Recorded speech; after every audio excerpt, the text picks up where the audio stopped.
What's your? I live right here in Monticello. Okay, I think I know you. No, you don't know me, you know the other guy. I was going to say you changed a little bit. Younger, didn't I? Yes, sir, you did. How's your crop? My peas are doing all right. I don't know about his. Let me read a couple things to you. I promise I got a question here at the end, okay? Get to the question. All right. Rasmussen poll today shows that 32% of the population is against the single-payer system. Oh, I'm sorry. Yeah, is against the single-payer system. Okay? I'm sorry. 57% against, 32 is for. So that's a pretty good indication that most people are against getting thrown into a Canadian style of health plan. But looking at what's happening with Social Security, it's going to go bankrupt in 2041. Medicare is going to go bankrupt in 2020. Medicaid spending is out of control. The United States Postal Service has got a deficit of anywhere from $3 to $6 billion this year. The national debt is $12 trillion. The federal deficit is $2 trillion this year alone. What makes you think the taxpaying people in the United States are going to turn their health insurance over to the federal government with that kind of crap?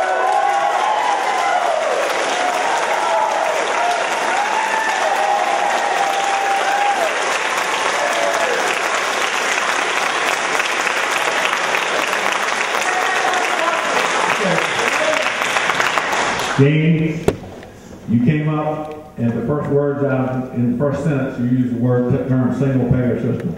I don't know of anybody in any bill in Washington D.C. that's considering a single payer system. I want to put your mind at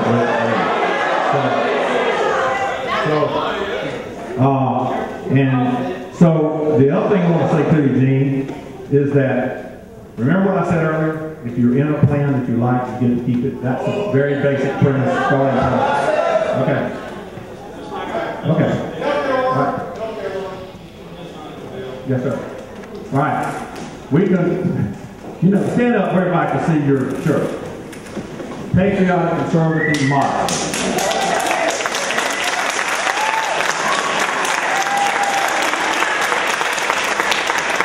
Thank you, from myself. First of all, I want to thank you for having the test of fortitude to show up here at this town meeting. I mean, some of your fellow Democrats and Washington were afraid to do so.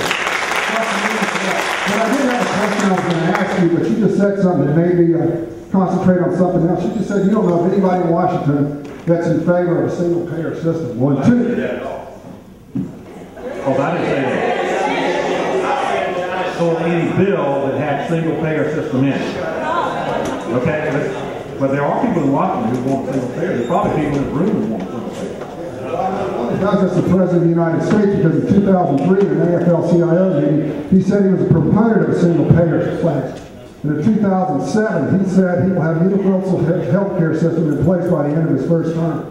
So you're sitting here telling us this, but we've got the President of the United States that has said that prior to getting elected. And yesterday in his so-called town hall meeting, he said that he was not in favor of the federal government running our health care plan. So which one is it? What is the man, where does he stand? We have no idea where he stands. And to be honest with you, I have no idea where you stand on the health care, because all you said is you don't approve the one that you had before us today. So we really don't know where you stand other than the four vague guidelines you gave us earlier. You can answer that a little better.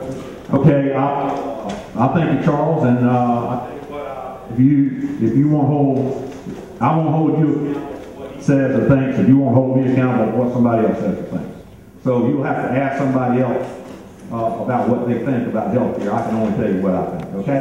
So I let's proceed. And if somebody has a question about health care reform, about what the issues are and how we might solve it, then let's move on. Okay.